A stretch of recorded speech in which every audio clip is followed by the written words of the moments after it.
Excellency, I don't know how to start thanking you this morning for this very, very warm reception.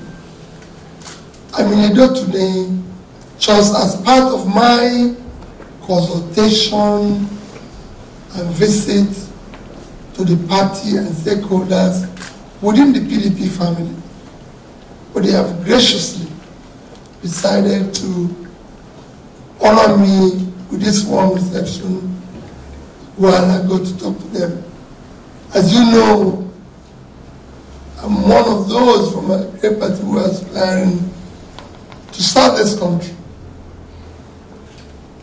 And my aspiration is born out of the fact that our country is going through a very difficult time, where we need to all make sacrifice in building a better nation for our children.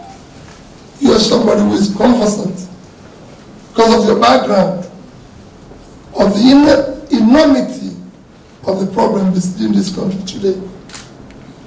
And if not aggressively tackled from 2023, this country will not be there for all of us a long time. So I thank you. I'm sure press people, you know that I'm going to play with the governor. So you accompany me to where I'll be making statements of what we need to do to build a better nation. But we have to build a better nation.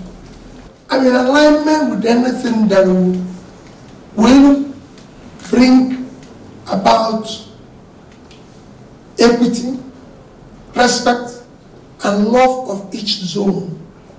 We want fairness, the foundation of building in a multi-ethnic, diverse society or nation like Nigeria.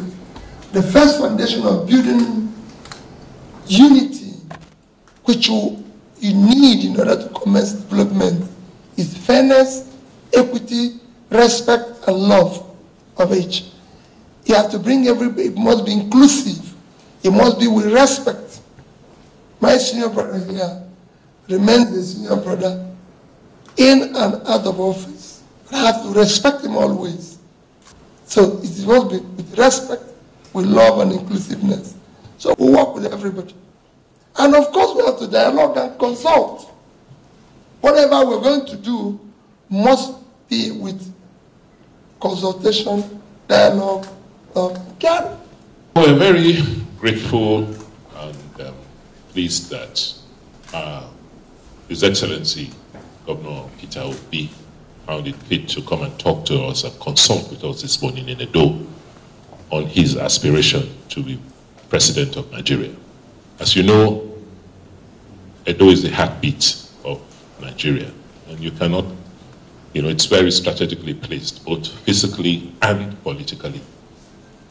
For us in Edo, it's about Nigeria first. Whatever we're doing politically must be one that will strengthen and preserve our country. And our view is that this country, Nigeria, cannot be preserved and sustained if there's no fairness and equity. Because we need that unity. We need to realize that as a country, we all must feel that we are part of this country and have access and opportunities like any one of us.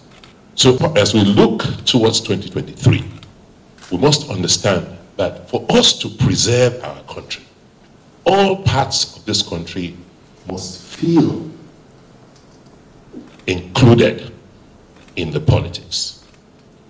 A situation where any part, any unit, any zone is left out, is not considered if it is fit or has what it takes to provide leadership in this country, we are only setting a basis for crisis.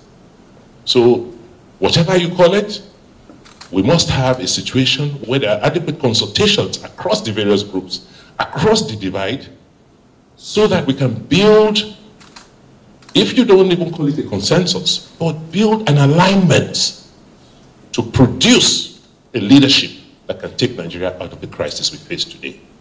Anything that is not inclusive, Edo is not part of it.